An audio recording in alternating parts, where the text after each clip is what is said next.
வணக்கங்க. இது குண்டுமல்லி சாகுபடி. இது பார்த்துக்கிட்டிங்கன்னா, இப்போ நம்ம இது குண்டுமல்லி எல்லாமே போட்டிருக்கோம். இப்போ இது வந்து களை எடுக்கிறதுக்கு இப்போ களை எடுத்துகிட்டு உரம் வைக்க போகிறோம். இந்த மாதிரி இருக்குது. அடுத்து நம்ம இதில் பவர் டில்லர் ஓட்ட போகிறோம். இதில் பார்த்திங்கன்னா எப்படி இருக்குது பாருங்கள். இது வந்து களையை சுத்தப்படுத்த போகிறோம். இதில் குண்டு பூ எடுத்துக்கிட்டு தான் இருக்குது டெய்லியும். பார்த்திங்கன்னா செடி நல்லாயிருக்கு. இது கிட்ட ஒரு 6 வருஷத்து செடிங்க. 6 வருஷம். மண் கொஞ்சம் நல்ல மண், அதனால் நல்லா தெளிவாக இருக்குது. இப்போ இதுவே களை ஓட்டிட்டு அடுத்தது உரம் வச்சு கொஞ்சம் நல்லபடியாக பராமரிக்கிறதுக்காக இப்போ களை எடுக்க போகிறோம். களை எடுத்தது அடுத்ததும் பார்க்கலாங்க.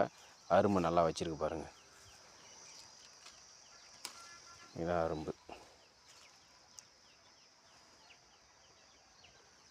நல்லா இருக்குது தோட்டம். ஒரு சில இடத்துல தான் கொஞ்சம் இங்கே செடி காஞ்சிருச்சிங்க. மற்றபடி நல்லாயிருக்கு. இந்த பதிவு பார்த்ததுக்கு மிக்க நன்றிங்க.